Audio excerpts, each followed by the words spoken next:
बिस्मिल्लाहिर्रहमानिर्रहीम। अस्सलामु अलैकुम। सुबह बखैर। मैं फराह और मैं हमजा। खुशामदीद आपको कहेंगे सुबह सवेरे पाकिस्तान में। अच्छा जी, आज सुबह सुबह उठे, बाहर निकले तो लगा जैसे बारिश हुई भी है, और ऐसे लगा कि जैसे सूरज जो है उसका कोई आसार नहीं। इसलिए कि इतनी सख्त धुंध, और जैसे हमजा कह रहे हैं कि धुंध में इतनी नमी है बिल्कुल कि सड़कें भी गीली हुई हैं, और अगर आप खुद भी निकले ना और गाड़ी की विंड स्क्रीन भी, तो सबके ऊपर जो है पानी के कतरे महसूस होते हैं। बिल्कुल ऐसे ही है। और जो लोग बाइक पर सफ़र कर रहे थे, अगर आप उनको देखें तो उनके पूरी जैकेट्स, चेहरा, जिस चीज़ से उन्होंने मफलर से खुद को ढांपा हुआ है, सब कुछ ऐसे गिला हुआ है जैसे बारिश हो रही है। इतना ज़्यादा मॉइस्चर, इतनी ज़्यादा नमी मैंने नहीं देखी है पहले, मैंने महसूस नहीं की। ऐसे लग रहा है धुंध भी नहीं देखी है जितनी मैं इस दफ़ा देख रही हूँ। और वो जैसे कहते हैं ना, सख्त धुंध वाले दिनों में से एक दिन ये भी है। धुंध जो है ना, वो आदत बनती जा रही है, हमारी मिजाज का एक हिस्सा बनता जा रहा है। लेकिन हमजा, एक रिसर्च मैं अभी आपको भी बता रही थी, जर्नल ऑफ डर्मेटोलॉजी में ये रिसर्च है वो शाया हुई है, और उनका कहना ये है, रिसर्च के मुताबिक उन्होंने बताया कि सर्दियों का मौसम इंसानी सेहत के लिए बहसियत मजमूई अच्छा होता है। अच्छा होता है। किन किन हवालों से अच्छा? एक तो रात लंबी होती है, नींद पूरी होती है। दूसरा, टेम्परेचर ऐसा होता है तकरीबन 18 डिग्री सेंटीग्रेड अगर रहे कमरे का, तो इसमें नींद बहुत अच्छी आती है। अच्छा। और अच्छी नींद ऑब्वियसली इंसानी सेहत, इसलिए सुस्त रहते हैं हम। हाँ, इसलिए सुस्त रहते हैं, नींद आती रहती है। ठीक है। और हमजा ने मुझे पूछा सबसे पहले, ये सुस्ती के बारे में इस रिसर्च ने क्या कहा? मैंने कहा सुस्ती के बारे में उन्होंने नहीं की, इसलिए कि अच्छा, फिर ये कि इसमें एक्नी और कील मुहासे और जिन लोगों को स्किन का प्रॉब्लम होता है वो कम हो जाता है। दिमाग बहुत अच्छा काम करता है। अच्छा। सर्दी में अगर आप वॉक करें ना, तो आपका वेट रिडक्शन बहुत जल्दी होता है सर्दी में अगर आप वर्कआउट करें। अच्छा, मुश्किल भी है वैसे सर्दी में करना। हाँ, लेकिन उसी मुश्किल का फायदा होता है फिर। सर्दी में वॉक करने के साथ बाकी गर्मियों में वॉक करने की निस्बत जो है वो ज़्यादा बेहतर महसूस होता है। यानी कि सर्दियों का जो मौसम होता है इंसानी सेहत के लिए गर्मियों की निस्बत खासा बेहतर होता है, तो इसको एंजॉय करना चाहिए। हाँ, इसको एंजॉय करना चाहिए। इस मौसम में सरमा जो है ये भी अल्लाह ताला की एक ब्लेसिंग है। हम लोग तो बहुत ब्लेस्ड हैं। हमारे यहाँ पहले 4 मौसम आते थे, अब 5वां भी आना शुरू हो गया। अब धुंध भी इतनी आना शुरू हो गई है कि हम वॉक इन द क्लाउड्स है ना, उसको आप फील कर सकते हैं कि वो किस तरह से हो। बिल्कुल जी, धुंध जो है वो काफ़ी ज़्यादा पड़ चुकी है, तो जो मैदानी इलाकों में लोग रह रहे हैं वो बहुत ज़्यादा एहतियात करें। अपने सफ़र के दौरान आपने बहुत ज़्यादा एहतियात करनी है। ख़ासतौर पे जो लोग मोटरवेज़ पर सफ़र करते हैं, वो मोटरवेज़ पर सफ़र करने से पहले उनकी ऐप पे या उनकी वेबसाइट से चेक कर लें कि अभी मोटरवेज़ खुली हैं या बंद है। अभी तक बंद है। हाँ, इस गलतफहमी में ना नहीं कि मैंने शाम को देखा था तो सब क्लियर था। मैंने भी शाम को देखा था तो सब क्लियर था, लेकिन रात 11:30 बजे 12 बजे तक सख्त धुंध पड़ गई थी, और सुबह तक विजिबिलिटी जो है, अभी जब तक हम आए हैं, विजिबिलिटी ना होने के बराबर। बहुत सारी जगहों पे सिर्फ 100 मीटर, इससे भी कम है। तो चले, आप अपना ख्याल रखें, इस धुंध के मौसम में सर्दियों को एंजॉय करें। और साथ टॉप स्टोरीज पर नजर डालते हैं। हुकूमत के महंगाई पर काबू पाने के दावे धरे के धरे रह गए। आम बाजारों के बाद यूटिलिटी स्टोर्स पर भी महंगाई की आंधी चल पड़ी। खुश्क दूध, साबुन, सख्त मिर्च समेत मुख्तलिफ अशिया की कीमतों में कई गुना इजाफा कर दिया गया। नोटिफिकेशन भी जारी, किससे फरियाद करें बेबस आवाम की दुहाई।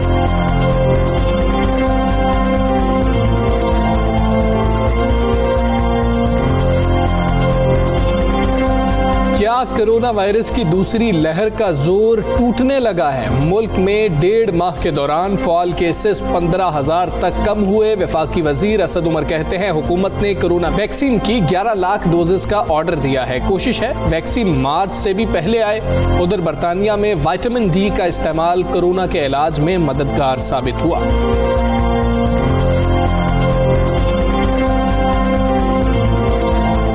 इस्लाम ने औरत को 1400 साल पहले इज्जत व एहतराम और तहफ़्फ़ुज़ दिया। माली लिहाज से मुस्तहकम करने के लिए जायदाद में हिस्सा का हक दिया, मगर हमारे माशरे में फरसूदा रसूम व रिवाज की तक़लीद की वजह से ख़वातीन को जबरन हक से महरूम रखने के वाक़यात आम। भाई वालिदैन की सोच बदलने तक ख़वातीन के विरासत के मसाइल यूं ही रहेंगे।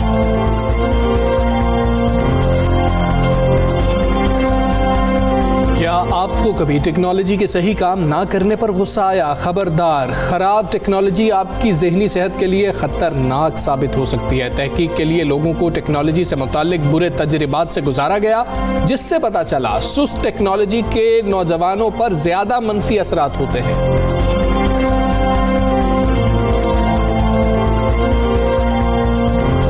जी, नोटिस लिया गया था फरा महंगाई के हवाले से, और नोटिस के बाद की सूरत हाल ये है कि यूटिलिटी स्टोर्स पर बेशतर अशिया ऐसी हैं जिनके दाम बढ़ा दिए गए हैं, जो महंगी हो गई हैं। हाँ, सो जिन जिन जगहों पे नोटिस लिया जाता है वहाँ पे हमें जो खबरें आती हैं वो अमूमन कोई बहुत अच्छी नहीं होती। अब तो सोशल मीडिया पे इस हवाले से मीम्स भी बहुत ज़्यादा जो है बन रही हैं और गर्दिश कर रही हैं। लेकिन इस वक्त हम जिस खास टॉपिक के हवाले से बात करें वो ये है कि आम बाज़ारों के बाद यूटिलिटी स्टोर्स पर भी महंगाई की आंधी चल पड़ी है। खुश्क दूध, साबुन, सुर्ख मिर्च, नमक, मसाला जात समेत की बहुत सारी ऐसी चीज़ें, ये सब चीज़ों का नाम मैं इसलिए ले रही हूँ कि सब वो चीज़ें जो रोज़मर्रा के इस्तेमाल की, जिनको छोड़ा नहीं जा सकता। हाँ, हर इंसान ने इसे इस्तेमाल करना ही करना है। हर घर की जैसे ग्रोसरी की लिस्ट में इन चीज़ों का शामिल होना ही होनी, बुनियादी ज़रूरत की चीज़ें हैं सब। तो इनकी कीमतों में कई गुना इजाफा कर दिया गया है, जिसका नोटिफिकेशन भी जारी कर दिया गया। अच्छा जी, मुख्तलिफ मसालों की कीमत में 5 रुपए से 15 रुपए तक का इजाफा किया गया है। बच्चों के diaper, toothpaste, hand wash, multipurpose जो क्लीनर्स होते हैं वो भी महंगे कर दिए गए हैं। साबुन की कीमत में 1.5 से 7 रुपए तक इजाफा हुआ है। यहाँ तक कि सुइयों का पैकेट भी जो है 8 रुपए तक तकरीबन महंगा हो गया। तो इस हवाले से हम बातचीत करेंगे। हमारे साथ MD stores corporation Umar Lodhi साहब मौजूद हैं। अस्सलाम वालेकुम उमर लोधी साहब, एंड गुड मॉर्निंग। फरमाइएगा सर कि यूटिलिटी स्टोर कॉर्पोरेशन तो रिलीफ के लिए बनाए गए थे ना, मतलब ये था कि आवाम को ऐसी ज़रूरत की अशिया जो है वो सस्ती मिले। तो अगर मार्केट रेट पर ही मिलनी है तो फिर जो बेसिक पर्पस था यूटिलिटी स्टोर्स कॉर्पोरेशन का, क्या वो पूरा होगा? जी अस्सलाम वालेकुम। मैं जी कुछ बेसिक कॉन्सेप्ट क्लियर कर दूं। जी, यूटिलिटी स्टोर पे जो हम सब्सिडाइज प्रोडक्ट्स देते हैं, जो गवर्नमेंट ऑफ पाकिस्तान की subsidy, prime minister relief scheme की जो प्रोडक्ट्स है, वो आज भी उन्हीं प्राइसेस पे है। ये आप चेक कर सकते हैं। चीनी 68 रुपीज़ पर केजी, सब्सिडाइज घी, ऑयल लीजिए, घी 170 रुपीज़ पर केजी, आटा 800 रुपये पर केजी पर 20 केजी, और इसी तरह जो 5 अशिया जिस पे गवर्नमेंट ने हमें सब्सिडी दी हुई है या आवाम को सब्सिडी, वो आज भी 2020 जनवरी से आज 2021 जनवरी में उनकी प्राइसेस में कोई चेंज नहीं आया। अब आते हैं क्या बाकी प्राइसेस की तरफ चेंज बढ़ी हैं? डेफिनेटली बढ़ी हैं। डिटर्जेंट्स बढ़े हैं, सोप्स बढ़े हैं, डायपर्स बढ़े हैं, उस पर गवर्नमेंट कोई सब्सिडी नहीं देती। सो देयरफॉर जो प्रोडक्ट सब्सिडाइज है वो आज भी 1 साल गवर्नमेंट ने इस पे बहुत पैसा लगाया और इस पे सब्सिडी दी है। पूरा 1 साल इन 5 अशिया की प्राइसेस वही मेंटेन किया और वो उसकी काफ़ी बड़ी अरबों में सब्सिडी जाती है जी। तो ये मैं क्लियर कर दूं। एंड सेकेंडली, अभी आपने कहा कि जी हम लोगों के लिए जो बाकी प्रोडक्ट्स की प्राइसेस क्यों बढ़ा रही हैं, मेरी या किसी के भी कंट्रोल में नहीं। जब मैन्युफैक्चर्ड डायपर्स की प्राइस बढ़ाएगा, हम भी बढ़ाएंगे। दूध की प्राइस बढ़ेगी क्योंकि हमारी कीमतें खरीद जब बढ़ जाती है तो इसी तरह उसकी सेल प्राइस भी बढ़ जाती है। हाउएवर, आई रिपीट, 5 प्रोडक्ट्स, आटा, चीनी, दालें, घी, और इन पे अभी भी वही प्राइस है जो पिछले साल जनवरी में प्राइसेस गवर्नमेंट ने फिक्स की थी। बिल्कुल ठीक है लोधी साहब, यानी आप ये कह रहे हैं कि सिर्फ इन चीज़ों पर सब्सिडी है, बाकी जो तमाम चीज़ें यूटिलिटी स्टोर्स पर होती हैं उन पर सब्सिडी नहीं होती है। तो फिर वो क्या चीज़ है, बाकी जो चीज़ें हैं उनके हवाले से यूटिलिटी स्टोर को दीगर जो आम मार्केट है उससे मुख्तलिफ करती हैं, जो बाकी चीज़ें वहाँ पर पड़ी हैं? ओके, अब मैं जी देखें, हम कोशिश करते हैं कि फॉर एग्जांपल आप हमारे पास आएंगे तो डिटर्जेंट आपको मार्केट से 2 से 3 या 4 रुपए सस्ता मिलेगा। लेकिन हमारी भी एक ऑपरेटिंग कॉस्ट है। अगर जब तक अगर वो सब्सिडाइज प्रोडक्ट्स नहीं है और उससे गवर्नमेंट से हमें सब्सिडी नहीं मिली तो हम उसको इतना चीप नहीं बेच सकते, बिकॉज हमें भी अपने लोगों को तनख्वाह देनी है, हमने अपने बिजली के बिल भी देने हैं, हमने अपने बाकी अखराजात भी पूरे करने हैं। तो हमें कीमतें खरीद बढ़ेगी तो हमें भी बढ़ाने पड़ेंगे। गवर्नमेंट सब्सिडाइज करेगी तो वो प्रोडक्ट्स आपको सब्सिडाइज मिल जाएंगे। बिल्कुल सही। उमर लोधी साहब, आवाम जो है वो सब्सिडी की वजह से यूटिलिटी स्टोर्स का रुख करते हैं। अब जबकि आपने उस प्राइस को जो है सिवाय 5 बुनियादी ज़रूरत की अशिया के कीमतें जो है मार्केट के बराबर आ गई, तो क्या क्वालिटी भी फिर मार्केट के हवाले से उतनी ही मिलेगी? क्योंकि बहुत सारे सुपर स्टोर्स तो ये ऑफर कर रहे हैं, बहुत सारी वहाँ पर उन्होंने ऐसी स्कीम्स लगाई होती हैं जिसमें आवाम को डिस्काउंट्स मिल ही जाते हैं और उनको कीमत जो है ठीक है मैन्युफैक्चर रेट वही होता है, मगर ओवरऑल इन्हें टोटल बिल में कोई ना कोई ऐसी डिस्काउंट मिल जाता है। तो कोई ऐसा इंसेंटिव यूटिलिटी स्टोर भी देता है और फिर उसके साथ जो चीज़ें हैं उनकी क्वालिटी को कैसे मेंटेन किया जाता है? क्योंकि ये भी एक शिकायत सार्फिन की रही है कि चीज़ों की जो क्वालिटी होती है वो उन्हें उस तरह की नहीं मिलती जैसे आम मार्केट में मिल रही होती है। आपके सवाल दो हैं जी, मेनली कि क्या क्वालिटी और दूसरा है कंज्यूमर प्रमोशन कि कंज्यूमर्स को वो कुछ रिबेट मिलता है कि नहीं। मैं पहले क्वालिटी की तरफ आता हूँ। हमने जी अपनी क्वालिटी स्टैंडर्ड्स पिछले 1.5 साल में बहुत अच्छी तरह मेंटेन किए हैं और मुझे बड़ी उम्मीद है कि हम आगे भी मेंटेन करेंगे। तो हमारे क्वालिटी, हम किसी को जाके ये नहीं कहते कि हमें सब स्टैंडर्ड घी प्रोड्यूस करके दे दें। जो मार्केट का ब्रांड होता है, अगर वो मार्केट में एक्स ब्रांड बिक रहा है तो हम उसी तरह, कोई भी मैन्युफैक्चरर हमें घी ब्रांड वो ख़राब बना के नहीं। इसी तरह चीनी है, इसी तरह बाकी जो खुर्दनी चीज़ें हैं। तो येस, उसमें ABC क्वालिटी और ग्रेड की चीज़ें अवेलेबल होती है। तो अब हम आपके पास, हमारे पास या टॉप टियर होंगे या मिडिल टियर ब्रांड्स होंगे, लो टियर ब्रांड्स हमने रखना छोड़ दिए। एक अब आते हैं क्या कंज्यूमर प्रमोशन, ताकि कंज्यूमर को कोई रिलीफ मिलती है जी, डेफिनेटली मिलती है। जो चीज़ें मार्केट में अगर कंज्यूमर की को प्रमोशन मिल रहा है मैन्युफैक्चरर, वो हम भी देते हैं और हम अपनी तरफ से भी कुछ डिस्काउंट पास हम करते हैं अपने मार्जिन को सेक्रीफाइस करके। तो ये एक स्टैंडर्ड ऑपरेटिंग प्रोसीजर है जो अब चल रहा है और अगर आप अब जाके शॉपिंग करें तो डेफिनेटली आपको बहुत रिलीफ मिलेगा, स्पेशली जब आप टॉप टियर 5 आर्टिकल्स पे आपको मिलता है और उसके साथ बाकी पे भी डिस्काउंट मिलता है तो डेफिनेटली बिल में शामिल होता है। लेकिन मैं दोबारा दोहराता हूँ कि लोग अपने ज़रूरत से ज़्यादा चीज़ें ले लेते हैं जहाँ डिस्काउंटेड प्राइस होती हैं और फिर बाकी लोगों को नहीं होता। फिर शिकायत ये होती है कि जी हमारे पास प्रोडक्ट्स अवेलेबल नहीं है। तो ये फिर हमारे लिए सप्लाई और डिमांड में का प्रॉब्लम आता है। तो जहाँ मैन्युफैक्चरर बढ़ा रहा है प्राइस, हमें मजबूरन बढ़ानी पड़ती है, बिकॉज हमारी कीमतें खरीद जब बढ़ेगी इसीलिए उसकी सेल प्राइस भी बढ़ेगी। बिल्कुल ठीक है। उमर लोधी साहब, बहुत शुक्रिया। MD यूटिलिटी स्टोर्स कॉर्पोरेट हमारे साथ मौजूद थे, सुबह सवेरे पाकिस्तान से बात कर रहे थे। उन्होंने पहले भी वो ये बात क्लियर करते हैं कि जी के जो अशिया हैं जिन पर हुकूमत सब्सिडी दे रही है, हम तो सिर्फ उन्हीं पे सब्सिडी दे सकते हैं। हमारा दायरा इख्तियार ही नहीं है कि हम बाकी जो चीज़ें हैं, चाहे वो बुनियादी ज़रूरत की क्यों ना, हम उन पर सब्सिडी नहीं दे सकते। और हमजा, जब पेट्रोल की कीमतें बढ़ेंगी, जब डीजल की कीमतें बढ़ेंगी, जब गैस की कीमतें बढ़ेंगी, जब ट्रांसपोर्टेशन जो है वो बढ़ जाएगी, तो फिर इसके असरात जो है वो यकीनी तौर पर हर इंडस्ट्री पे पड़ते हैं। और फिर उसके साथ ये महंगाई जो मैन्युफैक्चरर्स ने कीमतें बढ़ानी है और उस महंगाई को फिर कोई भी कंट्रोल नहीं कर सकता। तो यहाँ से जो है चीज़ों को बेहतर करने का आगाज़ होना चाहिए और वहाँ पे हमें दिखाई नहीं देता।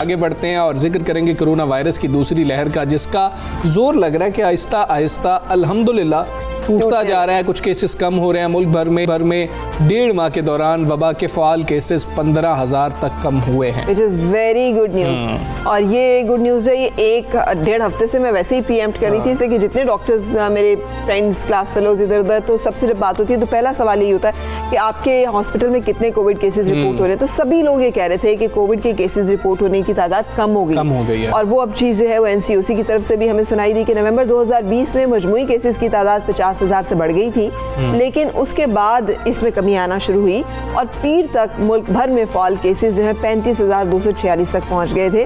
दूसरी तरफ national command and operation centre के सरबराह असद उमर का कहना है कि हुकूमत ने कोरोना वैक्सीन की 11 लाख डोजेज का ऑर्डर दे दिया। बिल्कुल, और वो कह रहे हैं कि कोशिश है वैक्सीन मार्च से भी पहले आए और लोगों को लगना शुरू हो जाएगी। पहले ज़्यादा बताई जा रही थी डोजेज और अब ये कुछ कम कर दी गई हैं। पहले तो 2 करोड़ के करीब बात की जा रही थी कि शायद वो डोजेज आएंगी, शायद ये पहला मरहला हो जिसके बाद मजीद भी आ जाएं। दूसरी जानिब बरतानिया से एक अच्छी खबर आई है कि विटामिन डी का इस्तेमाल कोरोना के इलाज में मददगार साबित हो रहा है। गुज़श्ता साल मार्च में बरतानिया के 2 अस्पतालों ने कोरोना मरीजों को विटामिन डी की खुसूसी डोज दी, जिससे उनकी तबीयत संभल गई थी। और अगर आपको याद हो, जब हमने कोविड के बारे में बातचीत करना शुरू की थी तो मैंने आपके साथ ये बात शेयर की थी। उस वक्त ये रिसर्च जो है अभी इन प्रोसेस थी और इसका कोई उन्होंने फाइनल कंक्लूजन नहीं किया था, लेकिन ये बात आ रही थी सामने कि विटामिन डी की सप्लीमेंटेशन से बेहतर होते हैं कोविड के जो मुतासरा मरीज, और जिन लोगों के विटामिन डी बेहतर होता है वो कोविड का शिकार भी कम हो रहे हैं। ये भी इस रिसर्च का पाकिस्तानी डॉक्टर्स जो थे वो भी जो लोग कोरोना का शिकार हो रहे थे उनको विटामिन डी का कह रहे थे और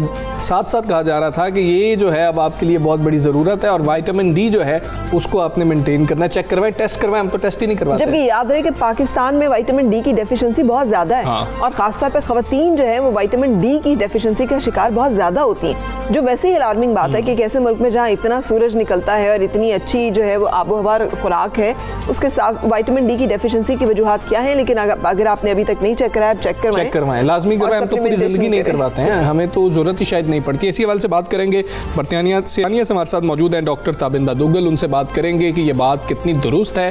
अस्सलाम वालेकुम, गुड मॉर्निंग डॉक्टर साहबा। बरतानिया में जो ये नई रिसर्च के नताइज आए हैं, ये किस हद तक प्रैक्टिकल असरात भी रखते हैं, और इस हवाले से हेल्थ अथॉरिटीज़ की अगर बात की जाए, इस पर अमल करने की किस हद तक हौसला अफजाई की जा रही है? जी अस्सलाम वालेकुम, और बहुत शुक्रिया इस सवाल को इस वक्त उठाने का, क्योंकि विटामिन डी के बारे में लोगों में बहुत मुतज़ाद आरा इस वक्त मौजूद हैं कि कुछ लोगों का ख्याल है कि लेना चाहिए, और कुछ लोगों का ख्याल है कि बहुत ज़्यादा मिकदार में लेना चाहिए, और कुछ लोगों के ख्याल में वही करना चाहिए जो कि डॉक्टर कह रहा है या जो अगर उनको रेकमेंड किया गया है। मगर ये जो रिपोर्ट्स आ रही हैं ये सब एनेक्डोटल हैं, जिसको कह दें कि ऐसे एक वाक़या हुआ कहीं पर और उसको उन्होंने रिपोर्ट कर दिया, और क्योंकि ये वायरस भी नया था और लोगों को इसके बारे में कुछ ज्यादा मालूम नहीं था, तो लिहाजा जो भी जिस भी चीज से फायदा हुआ उसके बारे में लोगों में ये ख्याल हुआ कि शायद ये दे लें तो इससे कुछ बेहतरी होगी। तो बहरहाल मैं उस बात पे वापस आती हूँ कि जो गाइडेंस ड्रॉ हुई थी उसमें यही जोर दिया गया था, जैसे कि पहली गाइडेंस थी कि सब लोगों को सर्दियों में विटामिन डी सप्लीमेंट लेना चाहिए, जो कि गवर्नमेंट की तरफ से 400 इंटरनेशनल यूनिट्स की रिकमेंडेशन है। जी, लेकिन ये भी बता दीजिएगा कि ये जो सूरत हाल है, जैसे हर कोविड का खतरा है, तो क्या सब लोगों को या सिर्फ वल्नरेबल ग्रुप को, यानी बड़ी उम्र के अफराद को एहतियातन विटामिन डी के सप्लीमेंट्स लेना शुरू कर देना चाहिए विदाउट टेस्टिंग देमसेल्व्स के डेफिशिएंसी है या नहीं है, वो सप्लीमेंट्स लेना शुरू कर दें, क्योंकि टॉक्सिकेशन का भी खतरा भी तो होता है ना, एक हद से ज़्यादा अगर वो ये ले लिया जाए तो फिर उसका एक नामुनासिब असरात भी होते हैं। तो बरतानवी हुकूमत ने इस सिलसिले में ये किया है कि 4 माह तक उन्होंने लोगों से कहा है कि अगर उनको विटामिन डी लेना है तो गवर्नमेंट की तरफ से फ्री उनको सप्लाई किया जाएगा। तो इस वक्त मेरा ख्याल है कि ये एक अच्छा मौका है कि लोग विटामिन डी को अपनी खुराक का हिस्सा बनाएं। ये एक बहुत अहम विटामिन है, यानी कि कॉन्सेप्शन से लेके बच्चे की इन्फेंसी से लेके बुढ़ापे तक ये बहुत अहम है, और बूढ़े लोगों में जो इसकी मिकदार बताई जाती है लेने के लिए वो ज्यादा है आमतौर जवान लोगों की निस्बत। तो 400 इंटरनेशनल यूनिट्स जो कि गवर्नमेंट की तरफ से कहे गए हैं वो लेने में हरज नहीं है, और उसको अपनी खुराक का और अपनी रोजाना की रूटीन का हिस्सा बना लेना चाहिए हम लोगों को। ठीक है डॉक्टर साहब, विटामिन डी के अलावा और कौन से विटामिन है, खुराक है जो कोरोना से लड़ने में मुआविन साबित हो सकती है, वो भी जरा बता दीजिए। जी, ये अच्छा सवाल है आपका कि और कौन से विटामिन हैं जो क़ुव्वत मदाफ़ियत को बढ़ाते हैं आजकल के दौर में, कौन से विटामिन हैं जो लेने चाहिए। तो कुछ विटामिन हैं, कुछ मिनरल्स हैं, यानी कि माइक्रो न्यूट्रिएंट्स हैं वो। एक तो विटामिन डी के बारे में बात हुई, तो उसके ग़िज़ाई जो सोर्सेज हैं वो उनको मैं हल्का सा मेंशन कर देती हूँ, जैसे रेड मीट है, ऑयली फिश है, और अंडे की जर्दी है। लेकिन बहुत कम लोग ऐसे होते हैं कि जो इनको इस मिक़दार में खाएं कि उनको मुकम्मल तौर पर विटामिन डी मिल सके उनसे रोज के रोज। तो लिहाजा इसकी सप्लीमेंटेशन बुरा नहीं है, जैसे कि मैं पहले कह चुकी हूँ। और दूसरे जो विटामिन हैं वो उनमें विटामिन सी शामिल है। जो विटामिन सी है वो विटामिन डी से मुख्तलिफ है, क्योंकि ये वाटर सॉल्युबल विटामिन है, और अगर कुछ थोड़ा फालतू भी ले लिया जाए तो ये जिस्म में से निकल जाएगा के जरिए से। तो विटामिन सी जिस मिकदार में लोग ले रहे हैं या जो लोग समझते हैं कि फायदा करेगा वो 1000 मिलीग्राम है रोजाना का, और आप उसको कुछ सॉल्युबल टैबलेट्स में भी मिलता है, कुछ चूसने वाले में या चबाने वाले में, जिस तरीके से भी चाहें ले सकते हैं। और उसके साथ जो कुछ मिनरल्स हैं जैसे जिंक है या मैग्नीशियम है वो भी ले लेने चाहिए, तो उसमें कोई हरज नहीं है। आयरन जो है, अगर जो लोग एनीमिक होते हैं उनके अंदर इन्फेक्शंस का ज्यादा हमला होता है, लिहाजा अगर आप ये समझते हैं कि आपका आयरन लेवल लो है, यानी कि आपका हीमोग्लोबिन लो आया है आयरन की वजह से, तो आप जरूर लीजिए। और जो बी विटामिन हैं जनरली आपकी जनरल वेलबींग के लिए अच्छे हैं, वो भी ले लेने में कोई हर्ज नहीं। बिल्कुल ठीक है, कोई हर्ज नहीं है। डॉक्टर ताबिंदा, बहुत शुक्रिया आपका, बरतानिया से आप हमारे साथ मौजूद थी और ये जो नई रिसर्च है ये उस पर बता रही थी। तो लेना चाहिए, लेकिन ये डॉक्टर से पूछ लेना चाहिए कि क्या कितनी मिकदार में लेना है और किन लोगों को ज्यादा जरूरत है, क्योंकि ये फैट सॉल्युबल होता है, तो अगर ये ज्यादा मिकदार में जिस्म में चला जाए तो फिर ये इंटॉक्सिकेशन कर देता है। लेकिन हमसे एक और चीज, एक और रिसर्च भी हुई थी जिसमें विटामिन B1 का ताल्लुक जो है वो शुगर डायबिटीज़ के साथ बहुत ज़्यादा कि अच्छा। जो लोग B1 ज़्यादा मिकदार में इस्तेमाल करते हैं उनको शुगर अगर हो तो उसको कंट्रोल करने में मदद मिलती है, और अव्वल जिन लोगों की फैमिली में हिस्ट्री हो अगर वो इसका इस्तेमाल रखें तो शुगर को प्रिवेंट भी किया जा सकता है, डायबिटीज़ को। सो ट्राई इसको भी रिसर्च को कीजिएगा, क्योंकि ये रिसर्च भी जो है ये इस वक्त दुनिया में बहुत सारी जगहों पे है और लोग इसको फॉलो भी कर रहे हैं, प्रैक्टिस भी कर और रहे हैं। बात हम वही करेंगे, बच्चों की पहुंच से दूर रखें और डॉक्टर से रुजू लाजमी करें। हाँ। डॉक्टर के मशवरे के बाद ही आप फैसला करें कि आपको कितने मिकदार में विटामिन लेना है। चलें एक ब्रेक ले लेते हैं, ब्रेक के बाद आपसे फिर मिलते हैं।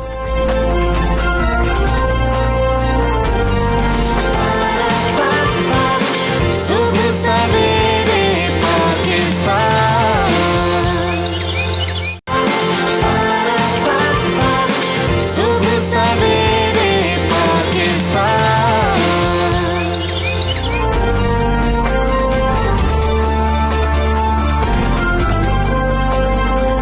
वेलकम बैक, सुबह सवेरे पाकिस्तान आप देख रहे हैं। और हमजा, अगर मैं आपसे ये सवाल करूं कि क्या आपको कभी आपका कोई मोबाइल फ़ोन कोई चीज़ सही काम ना करी, टेक्नोलॉजी से रिलेटेड जो चीज़ें, गुस्सा आया?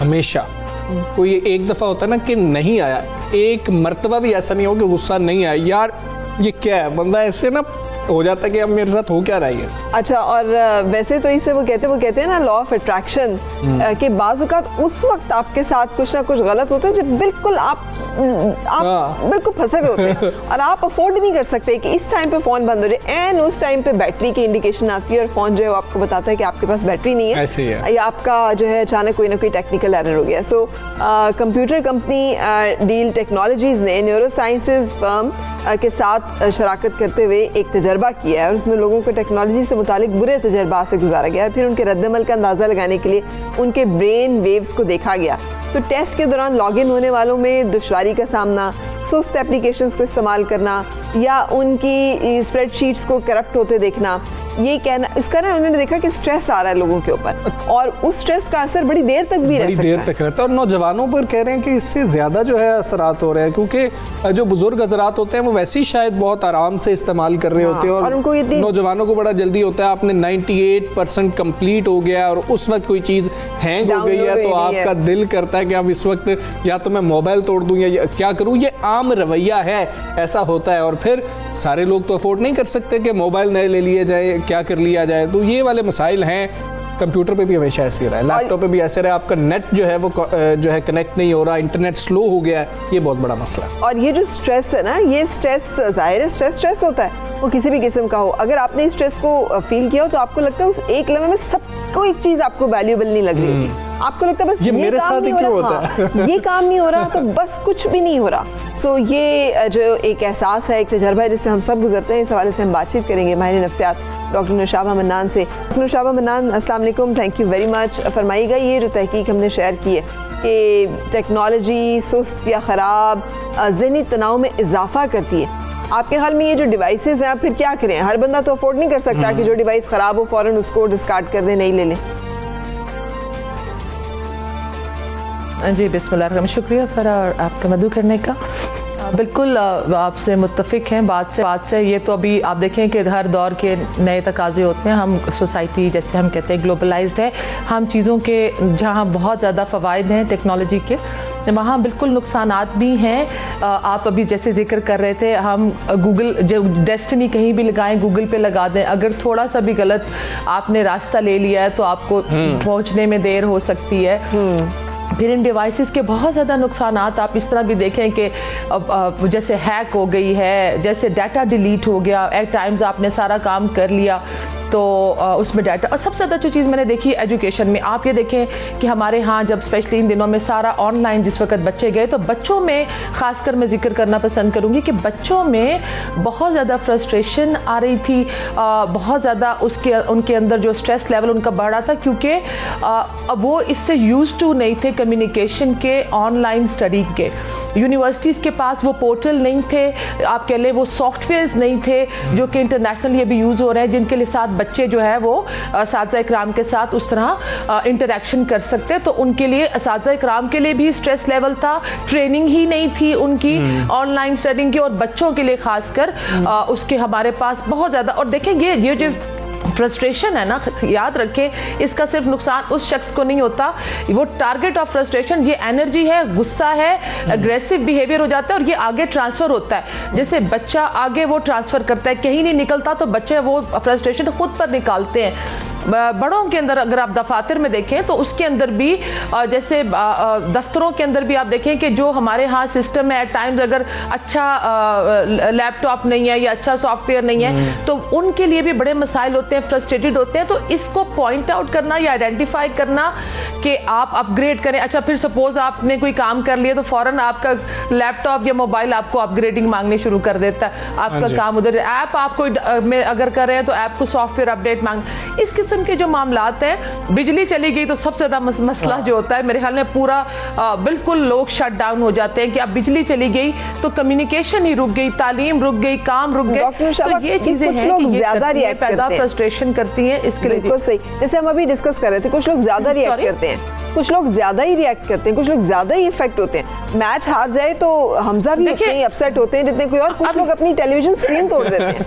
तो वो फर्क क्या होता है इन दोनों का, इनके मैनेजमेंट में कि ये जो हमजा फरा आज हमजा टारगेट है फरा का तो लेकिन ये फैन, तो मैं कह रही हूं बहुत सारे फैंस टीवी स्क्रीन तोड़ देते हैं। जी डॉक्टर साहब बता दीजिए फरा की बात का जवाब दे। वाकई दिल करता है मेरा भी कि मैं टीवी तोड़ दूं, लेकिन मैं तोड़ता नहीं हूं, कुछ लोग तोड़ भी देते हैं। तो ऐसा क्यों हो रहा होता है, कुछ लोग ज्यादा क्यों रिएक्ट करते हैं? देखिए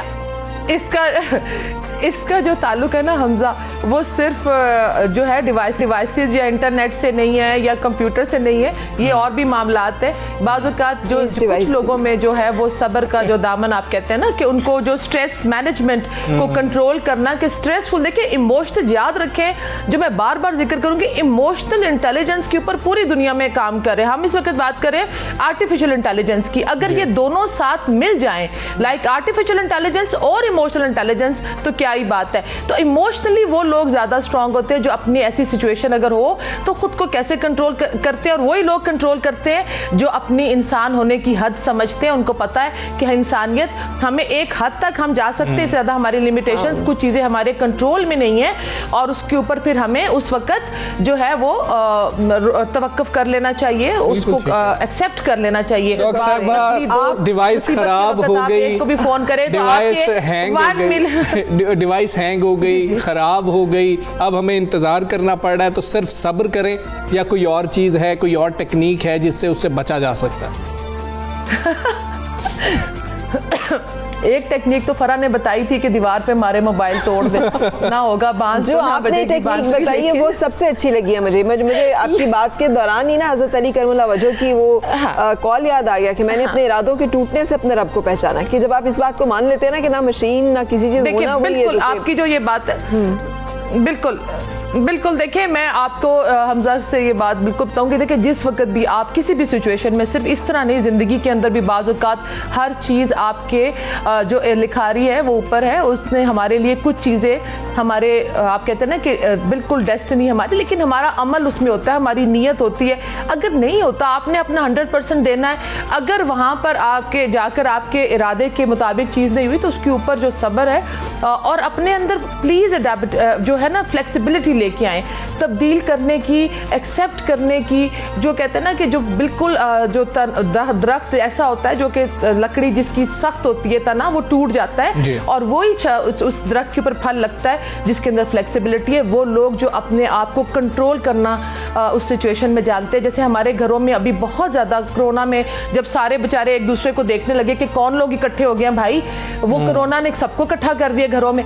अब उसमें इतने ज़्यादा ब्रेकअप्स आप देखिए, इतना ज़्यादा रेशो ब्रेकअप्स का हो गया क्योंकि बात बर्दाश्त करने की सलाहियत ही नहीं थी।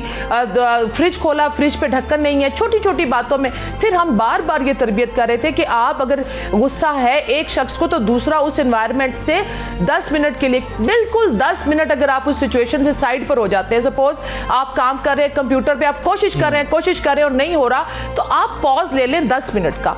अगर आपके दो लोगों में कॉन्फ्लिक्ट हो रहा है तो उस वक्त गुस्से की हालत में खुदारा कोई फैसला ना करें। उससे ना तो आपका फोन भी बच जाएगा, रिश्ता भी बच जाएगा और आपका वक्त भी बच जाएगा, और आप सीख लेंगे कैसे आपने 10 मिनट का पॉज, मेरी आपसे रिक्वेस्ट है 10, जो हमारे देखने वाले हैं फरा और सिर्फ हमजा से नहीं है बाकी लोगों से भी, कि 10 मिनट का जो है वो आप उस वक्त जो है उस सिचुएशन से अपने आप को साइड पे कर लें, डीप ब्रीथ करें, तवक्कुफ करें और फिर उसके बाद फैसला करें कि अब आपने क्या करना है। बिल्कुल ठीक है डॉक्टर नुशाबा। डॉक्टर नुशाबा जो है ना वो एक साइकोलॉजिस्ट के साथ साथ एक पूरा स्पिरिचुअल थेरेपिस्ट का काम भी साथ साथ करती है। हमजा वो इस पे ना मुझे एक बड़ा इंपॉर्टेंट वो याद आया, एक साइकोलॉजिस्ट जो है उसके पास एक खातून काउंसलिंग के लिए गई, बैड मैरिज का था, तो उसने कहा कि मैं सही हूँ, तो उससे पूछा कि you want to be right और you want to be married. So sometimes आपको ये क्वेश्चन प्रायोरिटीज सेट करनी चाहिए ना, कि ये जो मैं बात करी कि बहुत, लेकिन एक और सवाल कर लेना चाहिए, अगर आपके अकाउंट में 10,000 रुपए हो और उसमें से 1,000 रुपए कहीं गुम जाए तो अब बाकी जो 900 रुपए उठा के फेंक देंगे? नहीं, बिल्कुल भी नहीं, ऐसा कभी भी नहीं होगा। तो अगर जिंदगी में कोई 10% गलत हो गया है तो उसकी वजह से वो जो 90% सही है उसको क्यों बर्बाद करते हैं? अच्छा, वैसे ये बातें में सिर्फ पैसों के मामले में ही समझ जाती है कि हम 900 रुपया ज़ाया नहीं करेंगे, जिंदगी हम पूरी ज़ाया कर देंगे, लेकिन वो 900 रुपया पैसे के मामले में हमें बहुत अच्छी बात समझ आती है। अगर हम अपने मिनट को, अपने टाइम को भी पैसे की तरह वैल्यू करें ना, तो फिर हम नहीं करेंगे। सुबह सवेरे पाकिस्तान, सुबह सवेरे पाकिस्तान। अब हम आगे चलेंगे। बहुत बड़ा मसला पाकिस्तान का, तो ये कहा जाए कि सबसे बड़े मसलों में से एक मसला है, तो ये बिल्कुल बात गलत नहीं है। मगरिब में आज औरत के हुकूक और उसे बाइख्तियार बनाने की बात हो रही है, मगर इस्लाम वो मजहब है जिसने 1400 साल पहले ही औरत को इज्जत व एहतराम और तहफ़्फ़ुज़ देने की ना सिर्फ बात की थी, बल्कि उनको माली लिहाज से मुस्तहकम करने का हुक्म भी दिया था। लेकिन क्या हम ये बात फॉलो कर रहे हैं? ये एक बहुत बड़ा क्वेश्चन मार्क है। बस यही वो जगह है जहाँ पर कि हम जो है वो मार खाते हैं। अल्लाह ताला ने तो ये हक दे दिया, बंदों को वो हक देने के लिए तैयार नहीं है जो कि रब का दिया हुआ हक है। सो ये जो हम हक मारते हैं ना एक दूसरे का, ये सबसे बड़ा जुल्म है जो कि हम कर रहे हैं। और आपने सुना ही है कि माशरे कुफ्र पे कायम रह सकते हैं, जुल्म पे कायम नहीं रह सकते। और मुसीबत यह है कि हमें वो जुल्म नजर ही नहीं आता जो कि हम कर रहे होते हैं, हमें सिर्फ वो जुल्म दिखाई देता है जो हम पर किया जा रहा है। सो विरासत में अगर हम बात करें हिस्से की, तो जायदाद में हिस्सा अगर आप अपने खानदान में, अपनी जिंदगी में जरा गौर करके देख लें, तो कितने ऐसे लोग हैं जिनमें आपको लगेगा कि उन खानदानों ने अपनी बेटियों को, अपनी बहनों को जो है खुश दिली के साथ वो हिस्सा दिया है जो कि अल्लाह की तरफ से उनका बांधा हुआ हक था। बदकिस्मती से ऐसा नहीं होता। आपके साथ मैंने एक स्टोरी भी शेयर की थी, हम दोनों ने बल्कि शेयर की थी हमजा, कि एक खातून को उसके मरने के 22 साल बाद सुप्रीम कोर्ट से जाके हक के विरासत मिला, इसलिए कि उसके बाप ने दूसरी शादी कर ली हुई थी, और जो दूसरी शादी वाली खातून और बच्चे थे, उन्होंने उस खातून को जो कि बेटी थी और जायज़ वारिस थे, उनको उनकी विरासत से ही निकाल दिया। बिल्कुल ऐसी है फरा। मामला यह है कि जी जहेज दे दिया है हमने बेटी को, इसलिए उसको जायदाद में हिस्सा नहीं देंगे। ये एक बहुत अजीब सा मामला है जिसके ऊपर हमारी ख़वातीन भी कभी जो है ना ज़ुबान नहीं खोलती हैं। और फिर अगर हमने अपना हिस्सा ले लिया तो भाइयों के घर में किस मुंह से हम वापस जाएंगे, ये एक बहुत बड़ा मसला है। और भाई तो देने को मेजॉरिटी भाई ऐसे हैं जो तैयार ही नहीं है। वालिद ने नाम नहीं लगाई थी। कब्र में और आखिरत में जाकर जो हिसाब होगा वो तो होगा, लेकिन जिंदगी कितनी मुश्किल हो जाती है ऐसी खवातीन के लिए कि वो मांग भी नहीं पा रही होती और खुद कसम पुरसी में रह रही है। जस्टिस नासरा जावेद हमारे साथ में, और उनका बहुत काम है जब खवातीन के हकूक़ की बात होती है और ख़ास तौर पर कानून के हवाले से बात होती है। अस्सलाम वालेकुम जस्टिस नासरा जावेद साहिबा, शुक्रिया वक्त निकालने का। हमें बताइएगा कि पाकिस्तान का शुमार दुनिया के उन ममालिक में होता है जहाँ खवातीन को विरासती हकूक़ या जायदाद की मलकियत देने की शरह कम तरीन है। बताइएगा कि कवानीन जो बनाए गए हैं, क्या उनमें कोई सुकम है या उनकी इम्प्लीमेंटेशन में कोई कमी रह जाती है या लोगों में अवेयरनेस नहीं है? बात यह है कि हमारा तो कानून इस्लाम का जो है वो कुरान में है और आज से 1400 साल पहले वो हकूक़ विरासत ख़वातीन को दिए गए जो आज भी उनको मगरिब में अवेलेबल नहीं है। और उसमें ये है कि जो वारिस है ना ख़वातीन, उनका हक आप कभी तलब कर ही नहीं सकते अगर उनको दिया जाए। उनको सारी चीज़ें दे दी। जैसे आपने भी बताया 1990 में Pakistani supreme court justice Afzalullah जो चीफ जस्टिस थे, उन्होंने कहा औरत हमारे पास 20 सालों के बाद भी आए, कोई टाइम बाद नहीं होगा, कोई ऐसा अमर मानी नहीं होगा कि वो अपना हक दे। और ये है कि जहेज दे दिया, बच्चों को पढ़ा दिया, उसके ये किया वो किया, ये कोई ऐसी बातें नहीं है जिससे कि उससे रुकावट हो अपना देने के लिए हक विरासत। और जब भी वो मांगे उसको वो देना जो है ये उसके भाइयों का, उसके बाप का, उसकी माँ का फर्ज है। ये तो एक शरई फर्ज है। और कानून में हमारा 2011 में जो एंटी वुमेन प्रैक्टिसेस एक्ट था, उसमें ये वाज़ेह किया गया था कि अगर किसी ने बदमाशी से या बेईमानी से बहन का हक रख लिया है तो उसे 7 से 10 साल तक जेल में जाना होगा, और उसके अलावा उसको 1 मिलियन रुपए के लिए जुर्माना भी होगा ताकि वो उस औरत को मिल सके, और अगर उसका हिस्सा जो बनता है वो उसके अलावा है। और हमने बैनुल अक़वाम बहुत से मुआहदे साइन किए हैं, सीडो वगैरह और ILO वगैरह, और हमारे आइन में ये है आर्टिकल 23 की जो जायज़ हक है प्रॉपर्टी रखने का, वो हर मर्द और औरत का हक है और उससे लिया नहीं जाता। तो बिल्कुल ये ठीक। सारी सूरत हाल होने के बावजूद मर्द देने को तैयार नहीं। मर्द देने तो को क्या तैयार किया जाना चाहिए आपके ख्याल में ऐसे बाप, ऐसे भाई के खिलाफ? और हमारे एक अच्छी बहन का, एक अच्छी बेटी का कॉन्सेप्ट भी तो यही है, जैसे नासिर साहिबा बदकिस्मती से कि वो अपना हक फोरगो कर देती है, भाई के हक में अब बैठ जाती है, कहती है मुझे नहीं चाहिए, भाई को दे दिया जाए। सो ये जो एक सोच बदलने की ज़रूरत है, और अगर किसी ने रुजू करना हो अदालत से या कानून से, उसके लिए बताइएगा उसे क्या करना चाहिए? जी, उससे सबसे पहले तो यही करना है ना कि अपने भाई को नोटिस दे कि जी मेरा हक दो, या बाप या जिसने नहीं दिया अगर वो ना दे और वो कहे जी आपने तो हमें लिख के भी दे दिया, वेवर एक लफ्ज होता है जिसका मतलब है कि मैंने छोड़ दिया। अगर कोई लिख के भी औरत दो तो कानून ये प्रिज्यूम करता है कि ये जबरदस्ती, ये फ्रॉड से, ये अनड्यू इन्फ्लुएंस से लिया गया। तो ये कोई चीजें जो है वो औरत का हक जायदाद देने से उसको रोक नहीं सकते। लेकिन पढ़े लिखे मेरी अपनी दोस्त है, जब ये कर बैठती हैं तो मुझे कहती हैं अब हम क्या करें, मैंने कहा जाओ अदालत में, और फिर मैं उनको केसों की लिस्ट देती हूँ कि ये सारे लिस्ट आप जो है ये अदालत को बताइए, फौरी तौर पे आपका हक आपको मिल जाए।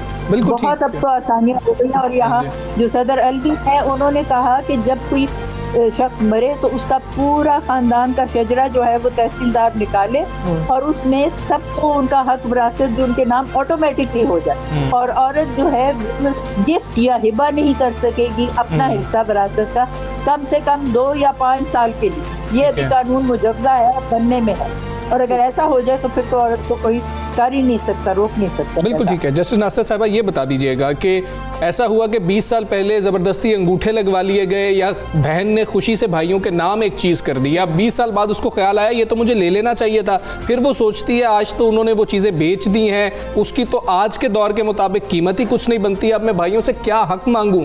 तो क्या फ्यूचर वैल्यू या प्रेजेंट वैल्यू निकाली जाएगी उसकी? आज के मुताबिक भाइयों को पैसे अदा करने होंगे, उस खातून के पास क्या हक है?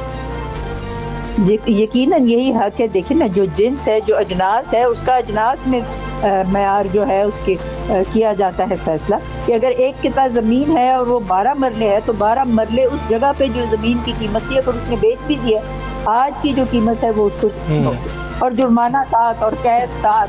ठीक है। जैसे नासिर साहिबा, इसमें सबसे बड़ी जो मुसीबत और प्रॉब्लम आती है वो ये है कि ये मुकदमात इतने तवील चलते हैं। जैसे अभी हम एक केस की हिस्ट्री सुना के हटे हैं कि एक खातून के वफात के 22 साल के बाद सुप्रीम कोर्ट से जाकर उसे ये हक मिला, जबकि तमाम कोर्ट्स जो हैं वो उसके हक में फैसला करती चली आई थी, लेकिन दूसरे जो मुखालिफ फरीक थे वो उसके ऊपर जो है चले जाते थे, अपील में चले जाते थे।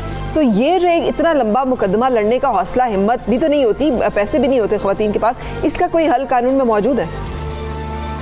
जी, अब तो मेरा ख्याल है जो सिविल प्रोसीजर कोड है ना, उसको भी उसने बहुत सारे जो हुक्म थे वो निकाल दिए गए हैं, कम से कम पंजाब में तो निकल गए, और उसकी वजह से ये है कि कानून अपना जो है दाद रसी वो जल्दी देने पे आमादा होता है, और इसलिए जल्दी का जो है एक इसमें देर से कहते हैं ना, जो दादा डाले केस वो पोते के हक में जाके फैसला होता है। अब वो सूरत हाल तब्दील हो रही है, और अब तो ऑनलाइन होती हैं अदालतें, जहाँ खास तौर पर कोरोना के दिनों में जब कोई कह दे कि जी मैं अदालत नहीं आ सकता, वो कहते हैं अच्छा जी आप हमें स्काइप पे या जूम पे या किसी ऐसी चीज़ पे एड्रेस कर लें, लेकिन हम इंतवा नहीं देंगे। जब इसमें इंतवा नहीं होगी तो लामहला का फैसला होगा। और ये जो सुप्रीम कोर्ट का फैसला आप साइड कर रहे हैं 1996 सुप्रीम कोर्ट 1, ये तो एक माइलस्टोन फैसला है। औरत को हक विरासत से आप किसी सूरत में ही नहीं महरूम कर सकते, क्योंकि महरूम करने वालों ने ही उसके हकूक उसको देने हैं, और अगर उसके हकूक पामाल करें तो उनको उसकी सज़ा मिले। बिल्कुल ठीक है। जस्टिस नासिरा जावेद साहिबा, बहुत शुक्रिया आपका, सुबह सवेरे से आप बात कर रही थी, बहुत ही अहम मामला है। सबसे ज़्यादा हमें ख़वातीन को एजुकेट करने की इस पर ज़रूरत है कि आपका हक है, ना ही कोई ज़बरदस्ती आपसे अंगूठे लगवा सकता है, साइन करवा सकता है, और ना ही ये कोई ऐसा मामला है कि जी कि मेरे भाइयों की इज़्ज़त क्या होगा, मेरे वालिद की इज़्ज़त का क्या होगा। ये इस्लाम ने आपको हक दिया, आप देखें आपका भाई और बाप ये हक दे रहा है कि नहीं। हक गज़ब करने वालों को भी याद रखना चाहिए कि इस अदालत के ऊपर भी एक अदालत है जिसमें सवाल सवाल होगा कि आपने किसी का हक जो है वो मारा है। अगर आपने किसी की 1 इंच ज़मीन जो है उस पर कब्जा किया होगा तो तौक बनाकर ना उस ज़मीन का तो गले में डाल दीजिए कि ये वो खबरें हैं जो कि हमें रसूल पाक सल्लल्लाहु अलैहि वसल्लम पहुंचा चुके हैं। सोचना ये है कि क्या हम उन तालीमात के ऊपर अमल कर रहे हैं और क्या हमने अपनी ज़िंदगी को सांचे में ढाला है, जिस सांचे में ढालने का तकाजा हमसे इस्लाम और फिर उसके बाद आईने पाकिस्तान करता है। बिल्कुल, अगर नहीं तो फिर हमारा शिकवा किसी और से नहीं, खुद से होना चाहिए। और क्या हम ये सिर्फ वाक़यात सुनाते और सुनते हैं और इनको बहुत अच्छा कहते हैं कि बड़े अच्छे उसूल हैं जो इस्लाम ने तय किए हैं, क्या हम उन उसूलों पर अमल करते हैं या नहीं करते? ये क्वेश्चन है तमाम भाइयों के लिए, तमाम जो बाप हैं उनके लिए कि जी कि आप सोचें और अपनी बेटियों को अपनी ज़िंदगी में हक दे के जाएं। टाइम फॉर ब्रेक के बाद मिलते हैं।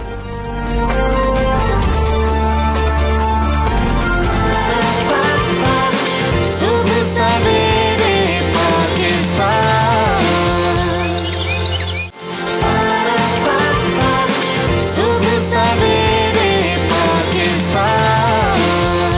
कराची में कब्ज़ा माफिया की कुछ बात कर लेते हैं। सियासी बदइंतज़ामी और करप्शन ने शहर का हुस्न बिगाड़ दिया है और वफाकी हुकूमत ने शहर कायद को दोबारा रोशनियों का शहर बनाने का अज़्म किया है, जिसके बाद एक उम्मीद जो है फिर से जागी और मुसलसल उनकी तरफ से नोटिस लिए जा रहे हैं, मुख्तलिफ लोगों को बुलाया जा रहा है, बास पुरस्त की जा रही है, जिसका नतीजा जो है वो फिर हमें नज़र आ रहा है कि महमूद आबाद नाला जो है उसके ऊपर जो तजावज़ात हैं उनको तेज़ी से गिराया जा रहा है। मुख्तलिफ प्रोजेक्ट्स पर इसके अलावा भी तेज़ी से काम किया जा रहा है। कराची के इलाके महमूद आबाद की तजावज़ात का तो मैंने जिक्र किया। नाले को असल शक्ल में बहाल करने के लिए अतराफ में 20-20 फुट जगह खाली करवाई जा रही है। चाइना कटिंग, ग्राउंड्स और पार्कों पर कब्जे, फ्लाई प्लॉट्स पर कायम शादी घर और कराची में KPT और रेलवे की बड़ी अराजी पर कब्जे की कहानी नई नहीं, हम सबको मालूम है। बिल्कुल ऐसे ही। और हर दौर में आने और जाने वाले हुक्मरानों के अलावा शहर के ताकतवर कब्जा माफिया ने सोने जैसे इस शहर को माले गनीमत समझकर जो है लूट मार की है। किसी ने चाइना कटिंग की सूरत में कीमती ज़मीनों पर हाथ साफ किया है, तो किसी ने फलाही ज़मीनों पर शादी हॉल तामीर किए हैं कि बड़ी एक ये दास्तान है, ना ख़त्म होने वाली दास्तान है। अगर खुदा न खास्ता कोई वहाँ पर इमारत गिर जाए तो फिर हमें ये नहीं पता लगता कि इसको NOC कैसे मिला था, फिर हम सिंध बिल्डिंग कंट्रोल अथॉरिटी को भी ढूंढने के लिए निकल पड़ते हैं। और इसमें बहुत अहम सवाल यही है कि सिंध हुकूमत का इसमें क्या किरदार रहा है, और यही हम जानने की कोशिश करेंगे। पाकिस्तान तहरीक इंसाफ के रहनुमा हलीम आदिल शेख साहब हमारे साथ मौजूद हैं। अस्सलाम वालेकुम शेख साहब, फरमाइएगा, कराची में तजावज़ात बनती रही और सिंध हुकूमत कुछ नहीं कर पाई। पीपल्स पार्टी 12 साल से सिंध में बरसरे इक़्तिदार है, सियासी दबाव की मुसलसल बात की जाती है। क्या वो इन मामलात से लाइल्म रही और क्या हुकूमत में होने के बावजूद वो बेबस है कि वो कुछ ना कर पाए? देखिए, मैं समझता हूँ कि KMC या KDA जहाँ जो कुछ हुआ उसके अंदर सिंध हुकूमत बाज़ाब्ता ज़िम्मेदार रही, बेनिफिशरी रही, करवाने में शामिल रही। जितनी इलीगल कंस्ट्रक्शन यहाँ कराची में हुई है, इसको जो बिल्डिंगों का जंगल बन गया है, ये विदाउट SBCA, KBCA, KDA इनकी मर्ज़ी के बगैर तो कोई पत्थर नहीं रख सकता। यहाँ अगर जो ये रोकना चाहे, अगर कोई कच्ची आबादियों में अपने घर के अंदर बाथरूम का कमोड भी चेंज कर रहा हो और वो मोटरसाइकिल पर लेकर जा रहा हो तो उसके पीछे मोबाइल लग जाती है। जैसे वो घर में जाता है कहता है तुम तो इंक्रोचमेंट कर रहे हो। मतलब घर के बाथरूम का कमोड भी अगर चेंज हो और ये ना रोकना चाहे तो इंक्रोचमेंट होती है। दूसरी जानिब अगर भत्ता दिया हुआ हो उनको, इनके इदारों को, सिंध गवर्नमेंट को, इनके वज़रा बड़े निज़ाम के लिए ऊपर तक जा रहा हो और नीचे निज़ाम के लिए नीचे तक जा रहा हो तो फिर हर चीज़ हो सकती है। ये जितनी इलीगल कंस्ट्रक्शन कराची में ये बेहंगम जंगल बन गया कराची, इसके अंदर without the support of the Sindh government, खासतौर पर 13 साल के अंदर तबाही ज़्यादा हुई है कराची की, और उससे पहले भी होता रहा ये चाइना कटिंग, फाइना कटिंग, ये वो सारा। लेकिन मैं समझता हूँ इस वक्त जो कुछ हुआ उसके अंदर सरपरस्ती शामिल थी, उसमें इनका शेयर शामिल था, उसमें इनकी मर्जी शामिल थी। ये बगैर सिंध गवर्नमेंट की और इनके ऑफिसर्स की सपोर्ट के बगैर ये मुमकिन ही नहीं था। और आपको पता है बड़े बड़े किरदार, मंजूर काका, ये वो सारे, ये सब वो किरदार है जो अरबों रुपए के इस वक्त केसेस चल रहे हैं और वो भागे हुए हैं, कनाडा जाकर बैठे हुए हैं। बिल्कुल ठीक है। हलीम आदिल शेख साहब, ये फरमा दीजिएगा, पाकिस्तान तहरीक इंसाफ से कराची के मामलात पर तो क्वेश्चन किया नहीं जा सकता कि वहाँ पर हुकूमत कभी रही ही नहीं है, लेकिन जो पाकिस्तान तहरीक इंसाफ से सवाल होता है वो ये होता है कि MQM जो है स्टेक होल्डर रही है, हुकूमत में रही है, सिंध हुकूमत के साथ, पीपल्स पार्टी के साथ रही है, तो क्या पाकिस्तान तहरीक इंसाफ को MQM पाकिस्तान को शामिल करने के बारे में सोचना नहीं चाहिए था? क्या इन कब्ज़ों के अंदर MQM पाकिस्तान का कोई किरदार कभी नहीं रहा, अगर हम सियासी सरपरस्ती की बात करें तो? देखिए, मैं समझता हूँ कि 2 MQM हैं, एक थी MQM लंदन और एक है MQM पाकिस्तान। MQM लंदन जिसके सरबराह अल्ताफ हुसैन था, उसको हमने रिप्लेस किया है। अब लाजिम बात है, अगर किसी को वोट मिल रहा है और उसके बाद इस दौरान जिस MQM से हमारा इत्तेहाद है, मैं पूछना चाहता हूँ क्या इस MQM ने आने के बाद कोई टारगेट किलिंग की? क्या इस MQM ने आने के बाद किसी किस्म की कोई इस किस्म की हरकत की? क्या इस MQM ने आने के बाद कोई ऐसा वाज़ेह तौर पे इनका कोई सर क्या उस MQM में क्या उस MQM में खालिद मकबूल सिद्दीकी नहीं थे जो इस MQM में है? क्या उसमें जो है हमारे पास जो मेयर कराची रहे हैं वसीम अख्तर, वो नहीं थे जो इसमें थे? ये जरा क्लियर कर दीजिएगा कि सिर्फ नाम बदला है, चेहरे वही हैं। नहीं जी, नाम भी बदला है, काम भी बदला है। उस MQM का जो गॉडफादर था, जो सरबराह था, आपको पता है ये बेचारे उसके हुक्म पे खड़े होते थे, बैठते थे, जी भाई जी भाई जी भाई जी भाई जी भाई जी भाई, ये तो बेचारे ये करते थे। क्या उस वक्त इनकी कमांड में सब कुछ हुआ? और अगर इस वक्त उन्होंने अलहदगी की है एक उस MQM से जो कि तमाम गंद की जिम्मेदार थी, उससे अलहदगी की है, हमें वेलकम करना चाहिए। और ये वोट लेकर आए हैं तो हम MQM लंदन को रिप्लेस हमने किया है जो लंदन से चलती थी, ये हमारे MQM, और ये हमारे इत्तेहादी हैं, MQM नहीं है। ये अपने गुनाह सवाब के जिम्मेदार ये लोग हैं, हमारे जिम्मेदार हम, ये हमारे फेडरल गवर्नमेंट में इत्तेहादी हैं। क्योंकि हमें फेडरल गवर्नमेंट में इत्तेहादियों का वोट चाहिए था, हमें जरूरत थी, हम मिलकर चलना चाहते थे। और अब जो बात करते हैं, हमने नहीं देखा कि ये किसी गलत इस चीज को सपोर्ट करें, और हमने देखा इसलिए हमें एतराज नहीं है। लेकिन पुराने अगर मामलात इनके हैं तो इनको केसेस को, जिस मेरे हो, इनके हो, किसी के हो, वो पुराने मामलात को लोग खुद अपना मुंह दे रहे हैं। ये नहीं हो रहा कि एक जुम्बिश कलम जो है सब केसेस वगैरह खत्म हो जाए, सब पड़े हुए इसी तरीके से, उसको ये कोर्ट में मुंह दे रहे हैं सब लोग। बिल्कुल सही। थोड़ा सा आगे चलेंगे। अब इसमें ये भी बताइएगा ना कि अब लोगों को बड़ी तवक्कुआत हैं पाकिस्तान तहरीक इंसाफ की हुकूमत के साथ, तो आपकी तो ऐसी कोई मजबूरियाँ नहीं है कि जिसके साथ ये तमाम इकदाम ना किए जा सके? इत्तेहादी आपके वही बैठे हुए हैं जो कि सारा परवेज़ मुशर्रफ का दौर हो या पाकिस्तान पीपल्स पार्टी का दौर हो, हर दौर में वो इत्तेहादी रहे, हुकूमत में शरीक रहे, और आप कह रहे हैं कि उनका तो बेचारों का कोई कसूर नहीं था। तो अब आपके ऊपर तो कोई ऐसे सियासी दबाव नहीं है कि जिसकी वजह से आपको जो कराची ने वोट दिया है और ताकत दी है अपने मसाइल के हल के लिए, कि आप उसको ना कर पाएँ और आप भी उसमें समझें कि फिर ब्लेम गेम उसी तरह से चलता रहे कि सिंध हुकूमत नहीं करने दे रही और हम तो करना चाह रहे हैं? ब्लेम गेम नहीं है, कुछ हकीकतें हैं, कुछ हकाइक हैं। सबसे पहले तो मैं समझता हूं कि कराची को जो सबसे बड़ा तोहफा तहरीक इंसाफ ने दिया कि शहर कराची को, इसके अवाम को कौमी धारे में शामिल किया, ये छोटी बात नहीं है। उससे आगे बढ़ते हैं। बात यह कि आज भी अगर 1100 अरब के प्रोजेक्ट्स की बात हो रही है, उसमें से 734 अरब के फेडरल गवर्नमेंट कर रही है। उससे पहले SIDCL के थ्रू जो प्रोजेक्ट्स हुए, जो 5 टेंडर्स हमारे पहुंच चुके हैं, जो 7 5 टेंडर चलते थे पूरे शहर के अंदर, 47 में से 40 खराब थे, बिक गए थे, उनके नट बोल्ट कर्ज के लोग ले जा चुके थे सामान।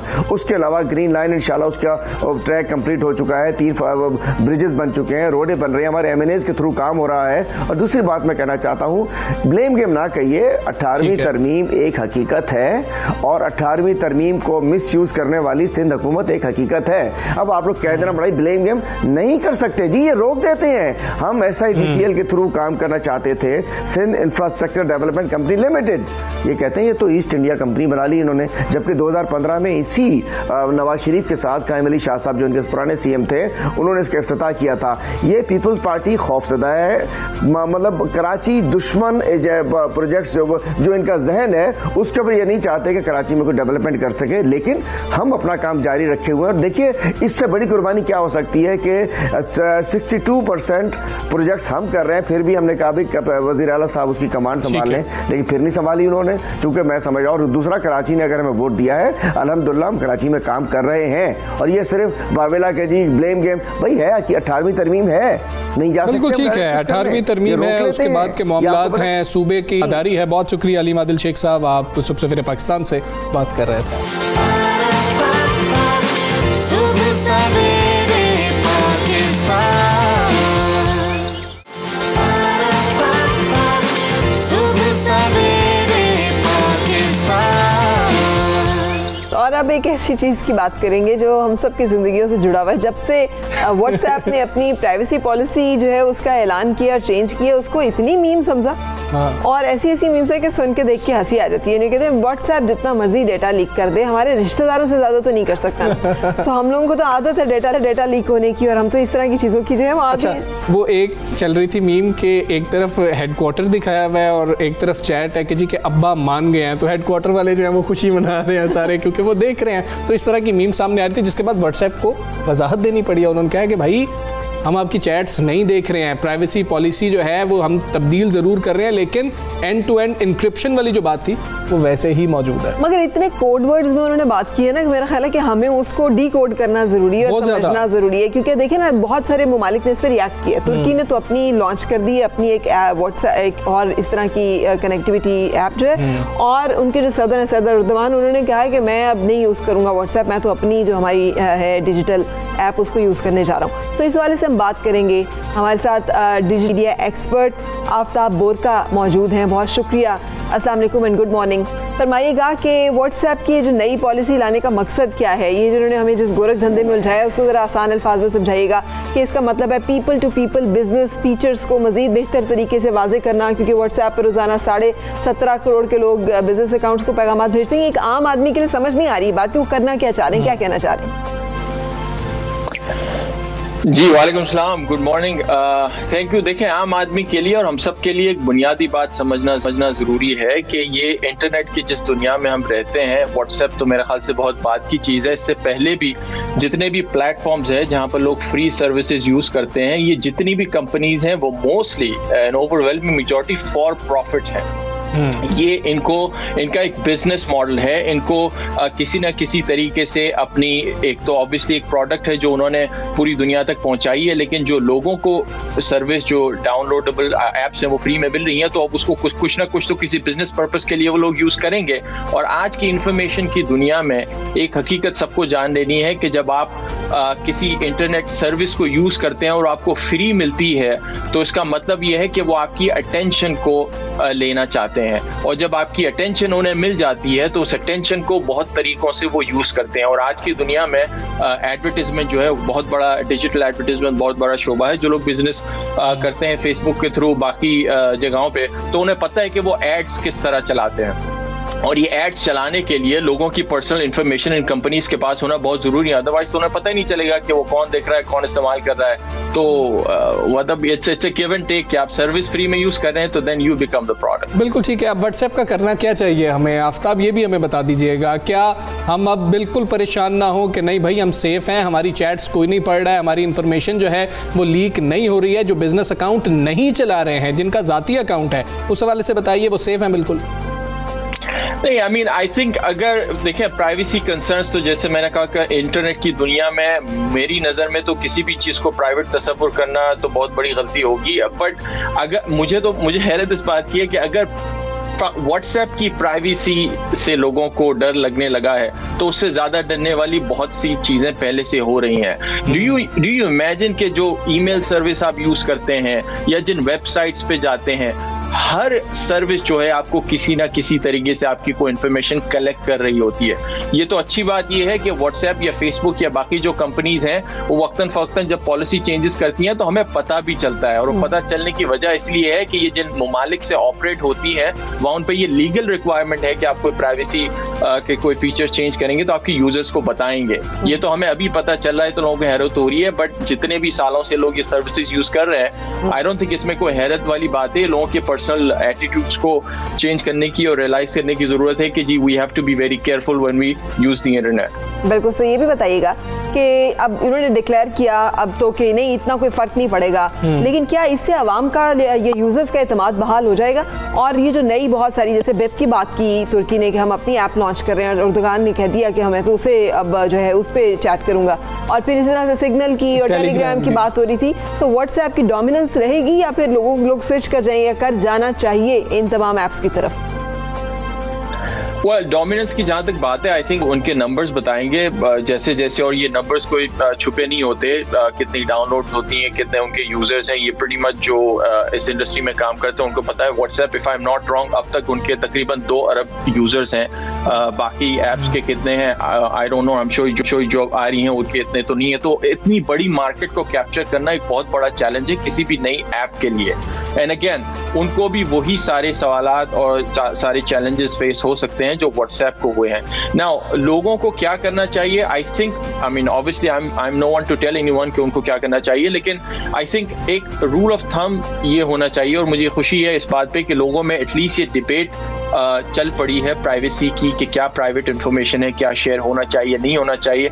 I think the conversation is good, it should continue, and eventually जो लॉ मेकर्स हैं, जो रेगुलेटर्स हैं, उनको ये एहसास दिलाना होगा अवाम को, जिस मुल्क में भी आप रहते हैं, कि अगर उनको उनकी प्राइवेसी की फिक्र है, ये तो बहुत बड़ा अगर है, कि जो रेगुलेटर्स हैं उनकी नज़र में ये प्रायोरिटी है, तो then they need to do regulation, जो कि बाकी मुल्कों में हुई है, यूरोप के ममालिक में हुई है, या अमेरिका में भी लाइक आई सेड कि ये इन रेगुलेशंस की वजह से ही है कि इन कंपनीज को बताना पड़ता है। आप और मैं जब कोई नया अकाउंट बनाने जाते हैं तो हमें एक लंबा सा एग्रीमेंट साइन करना पड़ता है, उस एग्रीमेंट में बहुत सारी चीज़ें लिखी होती हैं, वो अलग बात है लोग पढ़ते नहीं है, लेकिन वो एग्रीमेंट इसलिए होता है कि by law they are required to do that. तो ये जो लीगल फ्रेमवर्क के लिए ये डिबेट मेरे ख्याल से बहुत अच्छी है, लोगों में डिबेट होनी चाहिए। ठीक है, आफ्ताब ये बताइएगा, मैं इस डिबेट में एक एंगल सबसे ज्यादा एंजॉय कर रही हूँ, वो ये है कि अगर आप अपना सोशल मीडिया उठा के देखें ना, तो वहाँ पे वो चली गॉसिप्स पर आए, किसी के घर में क्या चल रहा है, किसी की शादी में क्या चल रहा है, किसी की निजी जिंदगी में क्या चल रहा है, झूठ सच सब मिला के। अगर इतनी प्राइवेसी के हमें कंसर्न्स हैं और यही कंसर्न्स वहाँ पे अप्लाई हो जाएं, तो कितने यूट्यूबर्स जो हैं घर बैठे हो, जो कि दूसरों की गिबत करके इस वक्त जो है वो रोटी कमा रहे हैं। सो इस मामले में बताइए ना, हमारी जो डबल स्टैंडर्ड अप्रोच है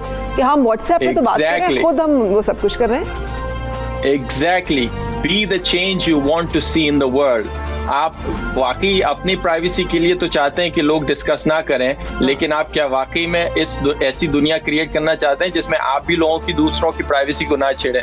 ये बहुत अच्छा आई थिंक एस्पेक्ट आपने सोच रही हैं, और ऐसा ही होना चाहिए। लोगों को ये रियलाइज करना पड़ेगा कि जितनी ज़रूरी उनकी प्राइवेसी है उतनी दूसरों की भी है। बिल्कुल ठीक है। आफ्ताब, आप सबको तो मशवरा नहीं दे सकते, मैं आपसे अपने लिए मशवरा मांग रहा हूँ। फरा अग्री कर चुकी हैं, मुझे अग्री करना चाहिए या नहीं करना चाहिए, मुझे आप मशवरा दे दें, मैं आपके मशवरे पे अमल करूंगा और आप पे कोई केस नहीं करूंगा अगर कोई मेरी चैट लीक हो जाती है तो।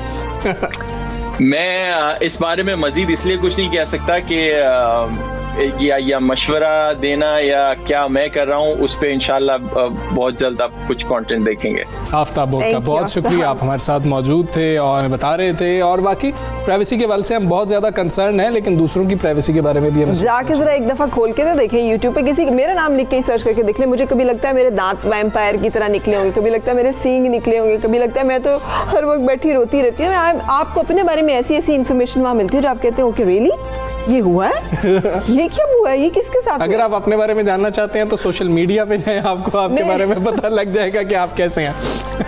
जो प्राइवेसी के इतने कंसर्न्स हैं, तो प्लीज़ हम सबको दूसरों की प्राइवेसी को रिस्पेक्ट पहले करना है, ताकि हमारी प्राइवेसी को भी रिस्पेक्ट किया जाए। एक ब्रेक लेते हैं, ब्रेक के बाद आपसे फिर मिलेंगे।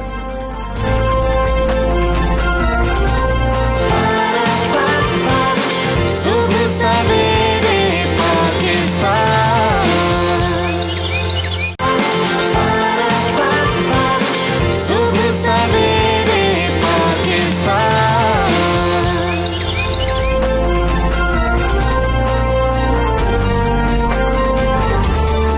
Welcome back. सुबह सवेरे पाकिस्तान आप देख रहे हैं, और किसी भी इंसान की कोई एक शनाख्त हो सकती है, लेकिन वो शनाख्त उसकी पूरी शख्सियत का अहाता नहीं कर सकती। हम अगर बात करें अपने मुल्क के मशहूर गुलकार जवाद अहमद साहब, जिनकी वजह शोहरत जो है वो गाना था, लेकिन उसके बाद उनके ख्यालात, जहाँ पर उन्होंने बात की बराबरी की, और फिर उन्होंने एक ऐसी सियासी पार्टी बनाई जिसका नाम ही उन्होंने बराबरी पार्टी रखा, और फिर उसके हवाले से उन्होंने लोगों के हकूक़ की बात की, और पिछड़े हुए तबकों के हकूक़ की बात की, मजदूरों के हकूक़ की बात की, किसानों के हकूक़ की बात की। तो इस तरह से वो एक ऐसी शख्सियत के तौर पे उभर के सामने आए जिन्होंने लोगों के दिल जीते, ना सिर्फ अपने खूबसूरत गाने की वजह से बल्कि अपने ख्यालात की वजह से। बिल्कुल ऐसे ही है। और किसानों के लिए जो गाना आया, ये किसी भी किसान के लिए, दुनिया का कोई किसान हो, उसके ऊपर ये बिल्कुल फिट बैठता है। भारत के अंदर इसको बहुत पजीराई मिली जो किसानों के साथ वहाँ पर हो रहा है, और मोदी के खिलाफ जो एहतजाज जारी है, आप सब जानते हैं। किसाना इसका टाइटल है गाने का, इसको एंथम कहा जा सकता है कि किसानों का ये एंथम है। और जो किसान है वो बहुत खुश हैं कि हमारे बारे में कोई सोच तो रहा है, हमारे बारे में कोई बात करना तो चाह रहा है। उठ उतानू किसाना हम तू जीना है, ये एक ऐसा एंथम है कि जो एक जान डाल देता है कि यार वाकई मैं कुछ हूँ और मैं कुछ कर सकता हूँ। मुझे तो ये देख के ख्याल आता है कि इंसानों के जो और मजदूरों के और फिर पिसे हुए तबकों के हकूक़ की जो जद्दोजहद है, ये वो रशियन रेवोल्यूशन से शुरू हुई हो या कहाँ से भी चलता ही चला जा रहा है उसका सिलसिला। इस जुल्म का सिलसिला ख़त्म नहीं हो रहा। सो बड़े लोग होते हैं वो जो जुल्म को जुल्म कहते हैं और उसके खिलाफ आवाज़ उठाते हैं, और जवाद अहमद उन्हीं में से एक हैं। चेयरमैन बराबरी पार्टी हमारे साथ आज मौजूद है। Thank you very much for joining and good morning. हमेशा बहुत अच्छा लगता है इसलिए कि ये प्रूव के इंसान दिल से, दिमाग से, हर जगह से सोचकर उससे हक को हक कह सकता है। ये गाना जो आपने बनाया है, ये इसका हमें प्रोसेस बताइएगा कि कैसे, क्यों, कब। अच्छा, आपने थोड़ा सा आपने भी तारीफ़ की है, मैं एक तो आपका शुक्रगुजार हूँ दोनों का। असल में मैं बड़े अरसे से पॉलिटिक्स तो करना ही चाहता था। मैं कॉलेज में था तो करना चाहता था। मौसीकी भी उसी हवाले से कि मेरे रिश्तेदार दोस्त तो जानते ही हैं, घर वाले तो ऑफ कोर्स मेरे साथ सारी उम्र मैं पला बड़ा उनके अंदर। तो मेरे जुपिटर्स के जो मेरे साथी थे वो भी जानते थे कि यही करनी है। तो मैं समझता हूँ कि सियासत जो है वो इश्यूज़ पे होनी चाहिए इंसानों के, और इंसानों के इश्यूज़ में सबसे बड़ा इशू जो है वो ये है कि आपकी इनकम कितनी है। आपका रोज़गार जो है वो आपको इतनी पैसे देता है कि आप उससे घर का किराया दे सकें, बिल दे सकें, खाना खा सकें, अच्छा कपड़े पहन सकें, उसके बाद एक घर बना भी सकें या उस घर के अंदर जो लवाज़मात चाहिए वो लेके आ सकें, और उसके बाद फिर तालीम, सेहत है, इज़्ज़त है, इंसाफ है। तो मुझे लगता है कि लोगों के पास पाकिस्तान के अंदर इतने पैसे भी नहीं हैं कि वो अपने बच्चों को स्कूल भेज सकें। 3 करोड़ बच्चा तो स्कूल नहीं जाता। तो ये चीज़ें मैं करता जा रहा था। दरमियान में मुझे ऐसा लगा कि फैज़ अहमद फैज़ की एक नज़म थी, उतानू जट्टा मर्दा क्यों जाएं, उन्होंने ये लिखा था। अच्छा, मैंने कहा ये कंटेम्प्रेरी जो है ना, या आप समझें कि करंट जो हमारा सिनेरियो है सियासत का भी और सोसाइटी का भी, उसके अंदर जट्टा एक तो लफ्ज़ जो है वो सिर्फ पंजाब स्पेसिफिक हो जाता है, और फिर पंजाब में भी सिर्फ जट नहीं है, हर किस्म की। अब तो कश्मीरी भी यहाँ जो है वो दाइयों से आबाद है। बिल्कुल ऐसे। तो इसलिए मैंने कहा कि ये जट्टा का लफ्ज़ एक तो बदलना चाहिए और फिर उसको वर्ल्ड स्पेसिफिक करना चाहिए कि तमाम दुनिया में जो लफ्ज़ यूज़ किया जा सकता है। दूसरा मैंने कहा कि ये थोड़ा सा पेसिमिस्टिक अप्रोच है कि मर्दा क्यों जाए, तो मैंने उसको चेंज करके हुन तू जीना है किया, और मैंने सलीमा आजमी साहबा से कहा कि मैंने ये मॉडिफाई कर दिया, तो मैं इसको इस तरह गाना चाह रहा हूँ। उन्होंने कहा आप कर दें। उन्होंने मुझे बाकायदा कहा, क्योंकि ऑफ कोर्स उनकी बेटी हैं, बात करनी ज़रूरी थी। तो फिर मैंने ये गाना जो है वो बनाया, और उसके बाद मैंने और भी चीज़ें बदली। उन्होंने एक जगह उस ज़माने में वो लोग ना बहुत ज़्यादा स्ट्रेस करते थे कि जैसे जो अदारे हैं उनके ऊपर बात की जाए, तो उन्होंने लिखा हुआ था जनरल, कर्नल, सूबेदार, इस तरह। वो मैंने सोचा कि यार ये तो अजीब सी बात है कि जो अदारा होता है ना सिर्फ, और वो भी इस तरह उस पर बात करना इस टाइम पे, वो मेरे लिए भी और आम तौर पर भी होना भी नहीं चाहिए। पाकिस्तान इस वक्त बड़ा सेंसिटिव हालात में है, तो ऐसी बातें नहीं करनी चाहिए। तो मैंने फिर उसको चेंज किया, मैंने कहा वज़ीर आज़म, सदर ते जनरल, ताकि सब आ जाए ना उसमें। और फिर मैंने उसके बाद आगे भी लिखा कि DC, जज ते पुलिस अफसर सारे तेरा दिता खावन, तू जे ना बीजे तू जे ना गावे, भुखे पाने सब मर जावन, ए चाकर तू सरकार। वाह वाह वाह, तू जीना है। अच्छा, सारा कुछ आपने पाकिस्तान स्पेसिफिक लिखा, मगर हिट वो जाके इंडिया में हो रहा है। हालांकि पाकिस्तान के किसानों की हालत भी मुख्तलिफ नहीं है, और इस वक्त लोगों को ये लग रहा है कि ये जवाद अहमद साहब ने लिखा ही भारतीय किसानों के लिए है, तो ये बात जरा क्लियर कर दें। अच्छा, मैं इसके ना 2 पहलू हैं। पहला पहलू ये है कि ये मैंने लिखा तो पाकिस्तान के किसानों के लिए था, और फिर ऑफ कोर्स दुनिया के। मैंने पहले भी बताया कि मैं किसान का लफ्ज़ जब इस्तेमाल करता हूँ, चाहे उसको आप अंग्रेज़ी में पेजेंट कहें या उसको फार्मर कहें या जो भी कहें, तो वो मैं पूरी दुनिया के लिए करता हूँ। लेकिन चूँकि मैं रहता पाकिस्तान में हूँ और यहीं पे काम शुरू होना चाहिए जो बराबरी का या एमेंसिपेशन का, तो मैंने यहाँ के किसानों के लिए असल में किया है। तरीके यहाँ पे चलें ताकि। लेकिन हुआ ये कि इंडिया में ये हो गया शुरू काम, और मुझे लगा कि ये जो तहरीक है अगर ये इम्पेटस क्रिएट करती है तमाम दुनिया के किसानों के लिए, उसमें पाकिस्तान भी शामिल है, तो ये तो बड़ा अच्छा है। ये अच्छा टाइम है कि इसको रीडू किया जाए। मैंने इसको फिर थोड़ा सा बदला और इसी हुलिये में हम उस ज़माने में जब वीडियो बनाया था तो मैं क्लीन शेवन था और बिल्कुल और तरह का हुलिया था। तो अब मैंने कहा कि मेरा इस वक्त जो हुलिया है मैं उसी में उसको शूट करूं, और हमने we actually made a very simple video, आपने देखा बिल्कुल बहुत सिंपल स्टूडियो के अंदर। ठीक है। तो वो हमने कर दिया। तो मैंने उसको टाइमिंग मैंने सोचा था कि ये ठीक है इस गाने के लिए। मुख्तलिफ क्या है भारतीय किसान के हालात में और पाकिस्तानी किसान के हालात में अगर देखा जाए? चले अब ये एक नुमाइंदा एंथम है भारतीय किसानों के लिए, लेकिन कुछ आप मुख्तलिफ देखते हैं कि हालात मुख्तलिफ हैं, किसान यहाँ पर खुशहाल है वहाँ पर खुशहाल नहीं है। देखिए अभी 1400 की जो है ना ये बेच रहे थे गंदम जो है, और 2000 की आगे मिल रही है। 600 रुपया कहाँ जा रहा है किसी को नहीं पता। अभी इस वक्त ये हाल है कि यूक्रेन से उन्होंने गंदम मंगवाई है, मतलब आटा मंगवाया है, यहाँ के लोगों से नहीं ले रहे, वहाँ से ले रहे हैं। क्यों? क्योंकि यहाँ पे कॉस्ट ऑफ प्रोडक्शन ज़्यादा हो जाती है इतनी कि आप जब बेचते हैं ना मंडी में तो आपको पैसे नहीं मिलते होते जितने आपने लगाए होते हैं। ये हाल है किसान का इस वक्त। शुगर के अंदर भी ये हाल है, मतलब शुगर केन जो है, तो बहुत बुरा हाल है। इतना बुरा हाल है कि आपको पता है कि देखें जो 3 करोड़ बच्चा स्कूल नहीं जाता पाकिस्तान का, उसमें से 80% से ज़्यादा किसानों के बच्चे नहीं जाते। अच्छा, इस मुल्क के अंदर जो असल प्रॉब्लम है ना, पता क्या है? वो एक लैक ऑफ एम्पैथी है on part of our rulers. उसकी वजह क्या है? मैं हमेशा कहता हूँ कि देखें एक अमीर आदमी बेशक जितने मर्जी पैसे कमाए, लेकिन जब वो पॉलिटिक्स में आता है ना तो उसको आम आदमी की तरह रहना चाहिए। उसको वो भी इस तरह के मुल्क के अंदर जहाँ लोगों के पास इतना पैसा भी नहीं है कि वो खाना अच्छा खा सके। तो उसके अंदर आप हुक्मरान बनते हैं और आप रहते हैं सैकड़ों कनालों में, आप रहते हैं हज़ारों कनालों में, आप इनके पास पता नहीं कितनी जदादें होती हैं, बातें आप करते हैं कभी इस्लाम की, कभी आप अच्छी बातें करके हमें दिखाते हैं, लेकिन असल में क्या होता है कि आपका पूरा एक आप समझेंगे खलीज होती है, गैप होता है आम इंसान के साथ। आप समझ ही नहीं सकते कि वो लोग किस तरह रहते हैं। तो मैं तो पहले तो ये कहता हूँ कि इस मुल्क की अवाम को समझना चाहिए कि ये लोग जो हैं ये अवाम बादशाह है असल में। देखें आप याद रखें पुराने ज़माने में बादशाह जो थे उनके वज़ीर होते थे ना, बादशाह के वज़ीर। अब ये वज़ीर आज़म है या वज़ीर हैं जितने भी हैं, ये किन के वज़ीर हैं? वज़ीर आज़म है भाई अवाम के हैं। हमने इनको लेट किया है, हम बादशाह हैं, हमने लेट किया। किस लिए? ताकि आप जो आके हमारे लिए काम करें, वो जो हम आपके लिए, हम इस मुल्क में डिफरेंट काम कर रहे हैं, कोई गल्ला उगा रहा है, कोई चीज़ें बना रहा है, कोई सर्विसेज दे रहा है, आप जाके हम ये कर रहे हैं ना, आप सारा देखेंगे सबको सब कुछ मिल रहा है कि नहीं मिल रहा, ये काम करने के इवज़ ये क्या करते हैं?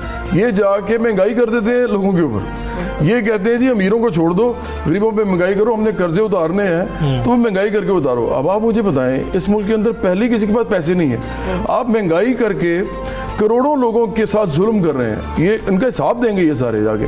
करोड़ों लोगों पे आप जुल्म करते हैं, उनकी जेबों से पैसे निकालते हैं। पहले जिनके पास पैसे नहीं, भाई जिनके बच्चे स्कूल नहीं जाते वो क्यों नहीं जाते? बिल्कुल ठीक, उनको पैसे नहीं है। आप उनसे कहते हैं जी आपसे पैसे लेके हमने कर्जे वापस करने, क्यों? क्योंकि अमीरों ने लिए थे।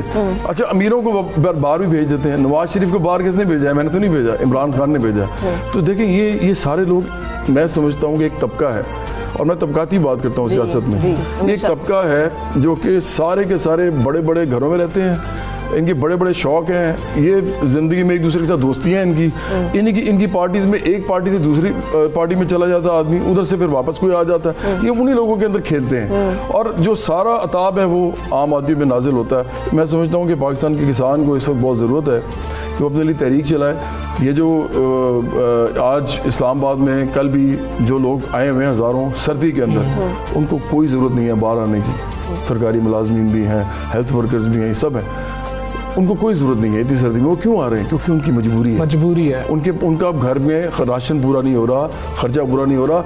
ये देखना पड़ेगा इस गवर्नमेंट को कि इन्होंने गरीब आदमी का क्या हाल किया, और उसको ठीक करने के लिए इनको बहुत सख्त इक़दाम करने पड़ेंगे, अदरवाइज़ ये बड़ा मसला हो जाएगा। बिल्कुल ठीक है। अब हम जवाद अहमद साहब से ये गुजारिश करेंगे, रिक्वेस्ट करेंगे कि वो जो किसान के लिए उन्होंने गाना बनाया वो हमें ज़रा यहाँ पर सुनाएं, और पाकिस्तानी किसान भी इससे खुश हो और कुछ असर हासिल करे, और जो आप चाह रहे हैं वैसा हो। चले मैं बिल्कुल सुनाता हूँ।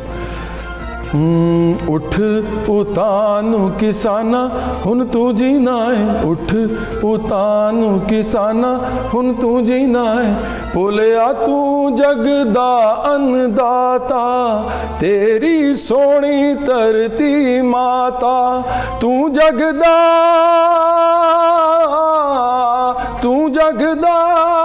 पालनहार हुन तू जीना है, उठ उतानू किसाना हुन तू जीना है उठ उतानू किसाना हुन तू जीना है।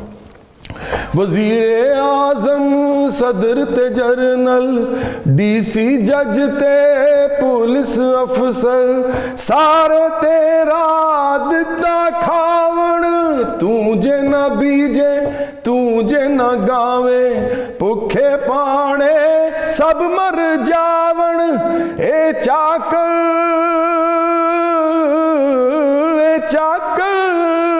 तू सरकार हुन तू जीना है उठ उतानू किसाना हुन तू जीना है उठ उतानू किसाना हुन तू जीना है।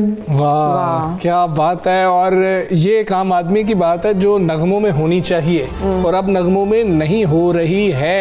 हबीब जालिब साहब कहा करते थे वो एक आम आदमी की आवाज़ हुआ करती थी, तो ऐसे नगमे बनने चाहिए कि जो लोगों के दिल के करीब जरा ज़्यादा जल्दी हो जाते हैं। और नगमों के साथ ये सोच भी होनी चाहिए जिसका वो इजहार कर रहे हैं बरमला, और इस सोच को भी एक्सेप्टेंस होनी चाहिए और इसको फॉलोइंग भी होनी चाहिए कि हम सब इन्हीं चीज़ों पे यकीन रखते हैं कि बराबरी होनी चाहिए, जो लोग काम कर रहे हैं उनको उनका हक मिलना चाहिए। जवाद अहमद साहब आप आए, भी शुक्रिया, बहुत शुक्रिया। और इजाज़त लेने का वक्त है, इजाज़त लेंगे इंशाल्लाह कल फिर मुलाकात होगी, उस वक्त तक के लिए अल्लाह हाफ़िज़। अल्लाह हाफ़िज़।